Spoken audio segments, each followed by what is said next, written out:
Tersangka kasus dugaan korupsi proyek pembangunan P3SON Hambalang, sekaligus mantan Direktur Utama PT Dutasari Citra Laras Mahfud Suroso, Jumat siang kembali mendatangi KPK untuk menjalani pemeriksaan. Kepada wartawan, tersangka kasus dugaan korupsi Hambalang Mahfud Suroso mengaku siap ditahan penyidik Komisi Pemberantasan Korupsi. Tersangka kasus dugaan korupsi proyek pembangunan P3SON Hambalang sekaligus Direktur Utama PT Dutasari Citra Laras, Mahfud Suroso, Jumat siang kembali diperiksa sebagai tersangka dalam perkara Hambalang. Ia mengakui siap jika Komisi Pemberantasan Korupsi KPK menjebloskannya ke tahanan hari ini. Mahfud enggan berkomentar soal pemeriksaan hari ini.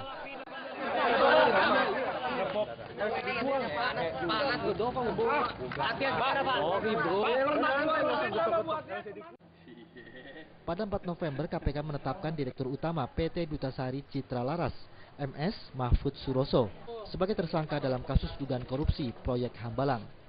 Pasal disangkakan kepada MS adalah Pasal 2 Ayat 1 atau Pasal 3 Undang-Undang Nomor 31 Tahun 1999 tentang pemberantasan tindak pidana korupsi, sebagaimana telah diubah dengan Undang-Undang Nomor 20 Tahun 2001 Junto Pasal 55 Ayat 1 ke 1 Kitab Undang-Undang Hukum Pidana.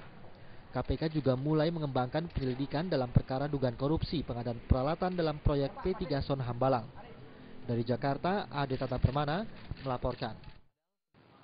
Sekretaris Jenderal DPR RI, Winantuning Tias Sititi, diperiksa Komisi Pemberantasan Korupsi KPK selama 4 jam. Dalam pemeriksaan tersebut, Winantuning Tias dicecar seputar kegiatan Anas Urbaningrum saat menjadi Ketua Fraksi Partai Demokrat dan anggota DPR. Terkait pengembangan penyidikan kasus dugaan penerimaan hadiah janji Anas Urbaningrum, mantan Ketua Umum Partai Demokrat terkait proyek pembangunan Sport Center Hambalang, Sentul, Jawa Barat, Jumat siang KPK memeriksa sejumlah saksi, diantaranya Sekjen DPR, Winantuning Tias Titi. Usai menjalani pemeriksaan selama 4 jam, Winantuning Tias mengatakan dirinya dicecar seputar kegiatan Anas Urbaningrum selama Anas menjadi anggota DPR. Saat ditanya wartawan apakah Anas masih menerima gaji selaku anggota DPR, Winantuning menyampaikan bahwa yang bersangkutan sudah tidak menerima gaji sejak tahun 2010. Meski demikian, Sekjen DPR tersebut mengakui jika Anas masih menerima uang pensiunan selaku mantan anggota legislator. Winantuning enggan menjelaskan berapa nominal uang pensiunan yang diterima tersangka gratifikasi Hambalang tersebut, serta berapa total nilai uang pensiunan Anas sejak tahun 2010. Masih terima gaji nggak? Udah enggak. Udah diberhentikan ya Pak? Soal ini apa? 2010 sudah diberhentikan. Oh, tahun 2010 udah diberhentikan. Ya, karena mundur waktu itu ya Bu ya? Ya. Karena mengundurkan diri. Pensiunnya dapat nggak Bu? Terus Bu, pensiunan DPR dapat nggak Bu? Pensiunnya? Nanti saya cek lagi. Ibu setiap bulannya waktu itu Pak Anas dapat gaji berapa Bu? Ditotalkan dalam 1 bulan untuk Komisi 10 waktu itu? Sekitar 17 ya. 17-an. Sekitar 17 juta ya. Kan ada banyak tunjangan Bu.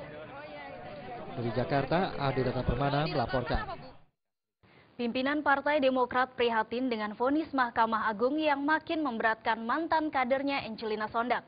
Wakil Ketua Umum Partai Demokrat Nurhayati Ali Assegaf hanya bisa meminta Enji untuk bersabar dengan putusan itu. Dalam putusan MA, Enji dijatuhkan hukuman 12 tahun penjara.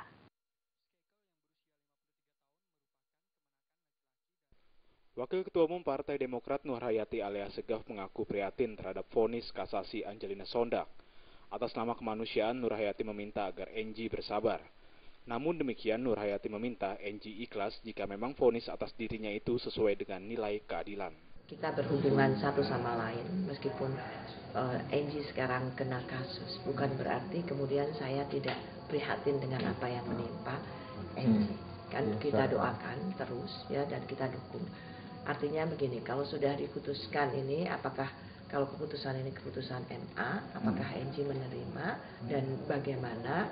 Karena Enji tentunya punya penasihat hukum ya, karena saya. Tapi dalam hal ini kembali lagi saya katakan sebagai manusia tentunya saya sangat prihatin dengan apa yang menjadi keputusan MA. Mahkamah Agung memperberat hukuman Enji terkait kasus korupsi Kementerian Pendidikan Nasional serta Kementerian Pemuda dan Olahraga. Mantan Putri Indonesia itu divonis 12 tahun penjara dan hukuman denda 500 juta rupiah dari vonis sebelumnya 4 tahun 6 bulan. Selain itu, Majelis Kasasi juga menjatuhkan pidana tambahan berupa pembayaran uang ganti rugi senilai 12,58 miliar dan 2,35 juta dolar Amerika Serikat. Dari Jakarta, Agus Purwoko melaporkan. Ke informasi lain, pemirsa, meski iklan promosi rokok sudah ditayangkan pada waktu-waktu tertentu, namun tidak serta-merta dapat mencegah anak untuk menjadi perokok pemula. Komisi Perlindungan Anak Indonesia (KPAI) meminta pemerintah dan DPR melakukan pelanggaran penyeluruhan untuk segala bentuk iklan, promosi, dan sponsor rokok di seluruh media penyiaran. Kamis pagi, Komisi Perlindungan Anak Indonesia menggelar konferensi pers terkait permasalahan iklan rokok dan kegiatan yang disponsori oleh produk rokok yang banyak beredar di Indonesia dan dapat diakses oleh anak usia dini. Menurut KPAI, dari survei yang ada saat ini, sekitar 90% remaja mengaku terpengaruh oleh kesan positif dari iklan rokok yang dilihatnya, dan hampir 70% dari mereka akhirnya mencoba merokok. Atas permasalahan yang terjadi tersebut, Komisioner KPAI Bidang Kesehatan Iswandi Maurbas mengatakan bahwa iklan rokok sangat mempengaruhi dan mendorong anak-anak untuk mencoba dan merokok. Iswandi meminta kepada pemerintah dan DPR agar mencantumkan larangan iklan rokok dan sponsor rokok di dalam rancangan undang-undang penyiaran. Pengaruh pada anak-anak yang terkait dengan iklan ya, itu menunjukkan ada satu Global Youth Tobacco Survey ya, 83% anak usia 13-15 tahun itu lihat iklan rokok di televisi, 83%.